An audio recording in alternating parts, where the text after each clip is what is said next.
at least 3 students at the Medina branch of Ideal College are unable to walk as a result of a major injury from clashes with landguards. On Thursday, dislocated knee bones, deep cuts to the shin, and fractured arms is the state of some of the students who have just been discharged from the hospitals. We're, of course, taking you live to the campus in a bit. But first, though, here's an eyewitness recounting the incident to my colleague, Manuel Kranting. I'm feeling pains, a lot, pains. Yeah. Where do you have your injury? They said it's a dislocated knee. Okay. Yeah. Shifted to the other side. So when I went to the herbalist, and then he shifted it the other way around. And then You went to a herbalist? the eye clinic, is a professional dealing with bones. So he twisted it, and then I heard a sound too, and I screamed there loudly.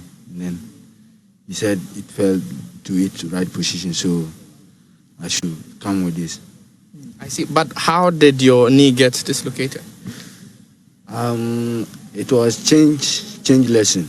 That's 11:30, and then it was time for leather work. And then he came in to teach us, and we were solving past questions. So as he was solving the past questions, around 12:30 p.m., we had a hint from the outside our school. That's the other block that is meant for us outside the school.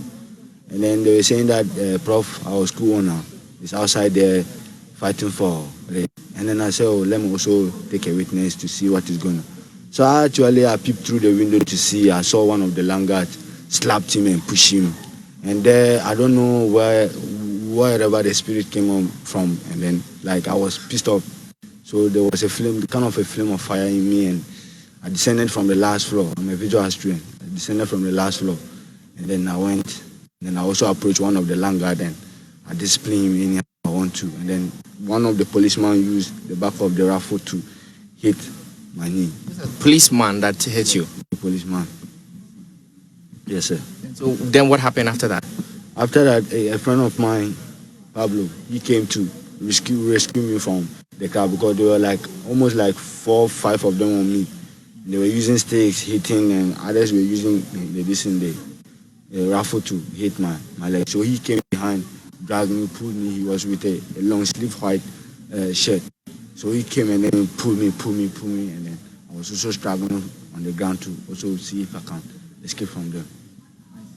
And so that's just the account of one of the students. This gentleman, I think can barely talk. Can you talk? Yes. I see. You also were hit with a rifle? No. You know, I was hit with a stick. With a stick? Yeah. By who? The landguards. I see. How did you get there? I thought you're supposed to be in class. Yeah, so we heard the cry of our director, and we had to rush to rescue him. So just to get there, we saw they throwing our director to the floor. So we had to just rush and pick him up. So as we are about doing so, then the landguards used a stick on my back. I see. Have your parents, do your parents know that this is what has happened to you? Yes, please, and they've been here. Your parents have been here? Yes. And what did they say? It seems everything is under control. They are looking forward to our recovery. And so this is the situation currently here. And you can see quite a number of the students now just, hanging around. Some of them have been telling us that they are really traumatized and are scared of reprisals. Just briefly talk to these ladies here. What's your name? Also patience and Jerry Wise. And you? Hilary. What's the feeling like? What's the mood like on campus right now? We are afraid they will come again. We are not okay, we are insecure. Well, a lot has been happening. Manuel Kranting has been following the developments for us. I understand he's back. Joins us live on Zoom now. Manuel, first of all, give us some explanation on the clashes that we've witnessed on campus. What official accounts are we getting, at least if not from the Ghana Police Service, but from school authorities on what's accounting for this?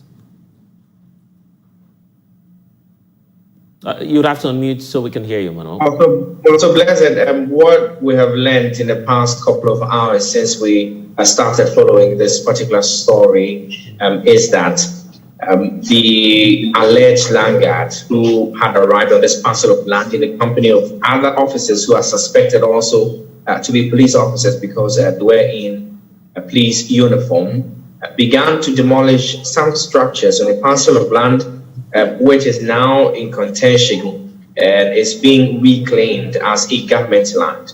We're told that the director of the Ideal College attempted to ask questions and went right into this particular parcel of land and then was attacked by the officials, and if you like, these alleged landguards who were at this point in the thick of things, demolishing the structures. Indeed, some of the students rushed to the scene to attempt to salvage the situation and also secure their director.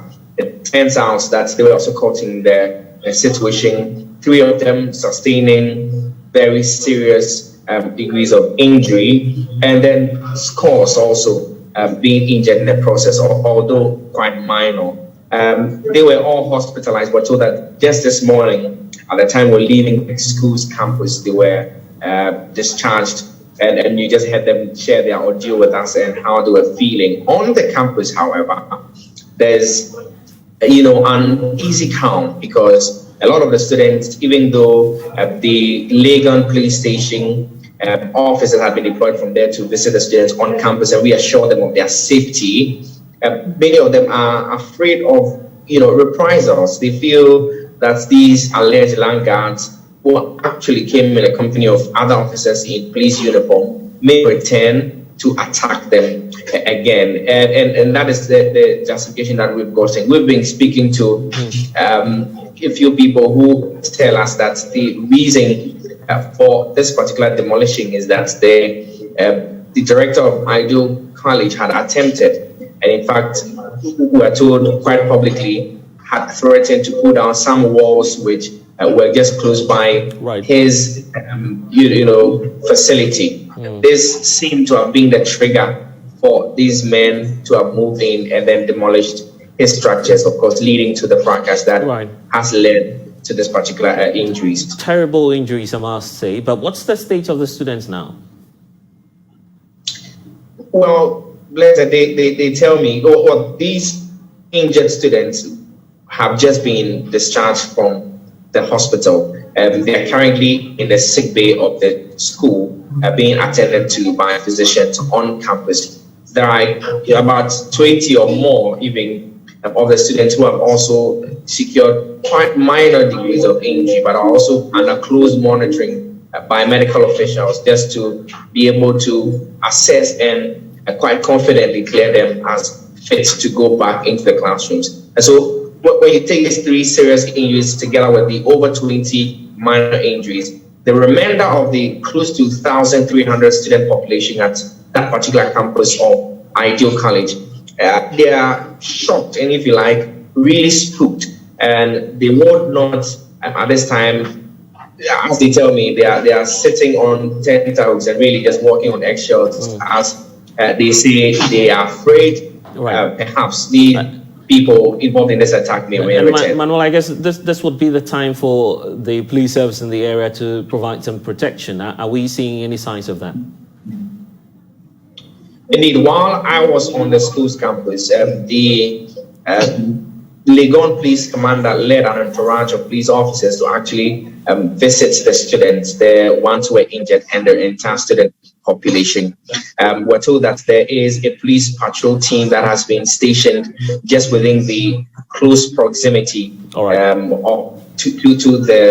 the school and are watching and making sure that they forestall any possible reprisals. And so that is what we know as of the security situation currently, just at the Medina campus of the Ideal College. However, as some of the students told me, even the assurances by the police officers doesn't seem to have, cleared their minds just yet. We're told by the school's management that they are considering, securing psychological help for the students in terms of counseling for the students who are traumatized at this point, and then also looking at how to possibly beef up security on the school's compound especially because the West Africa examination, WASI is just around the corner, just around 3 weeks from now, they'll be writing. So suggestions about closing down the school until it is entirely